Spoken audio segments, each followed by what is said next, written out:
expliquer à travers ceux qui sont restés à la maison pour raison du temps. Le temps ne nous a pas permis de nous mettre ensemble. Il pleut depuis avant-hier.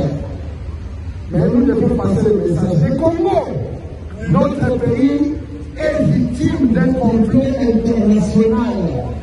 Au moment où nous sommes en train de parler, il y a plus de 15 millions de morts.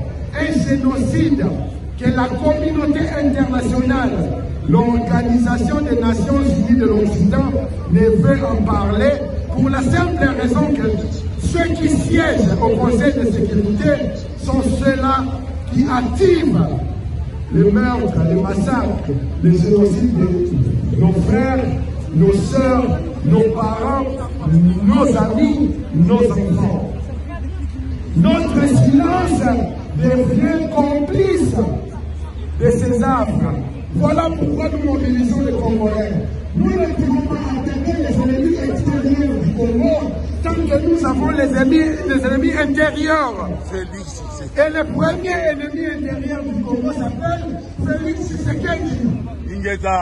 Nous ne pouvons pas marcher dans les rues de la diaspora en épargnant Félix Tshisekedi. Lorsque nous parlons du génocide au Congo, c'est un problème militaire, c'est un problème politique. Sauf que le chef de l'État du Congo, de la République à démocratiser du Congo, s'appelle Félix Tshisekedi. Un traître. Ce n'est pas moi qui ai dit aux Congolais qu'à la moindre escarmouche, nous irons bombarder jusqu'à Kigali. Nous n'avons même pas besoin de déplacer nos troupes. Escarmouche.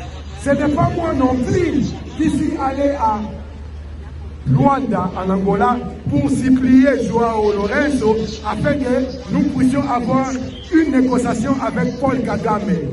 Ce sont des faits vrais. Voilà. Lorsque nous sortons dans la rue, nous pouvons agir humanitairement parce qu'il y a un génocide. Mais nous devons comprendre que ce génocide-là ne peut être entendu dans le monde entier que lorsqu'il y a une action politique. Sauf que lorsque nous parlons de l'action politique, nous indexons ceux qui dirigent le pays. Comment vous sortez dans la rue en épargnant vos responsables étatiques?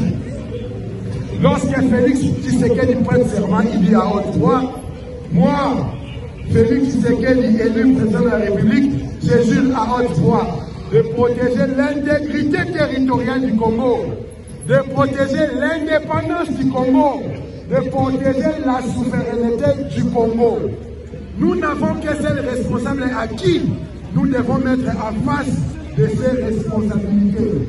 Il ne s'est pas autoproclamé président, bien que nous savons pertinemment que ces élections-là ont été boutiquées d'avance. Voilà pourquoi nous, de la résistance, nous avons dit tout de suite, article 64, tous les Congolais ont le devoir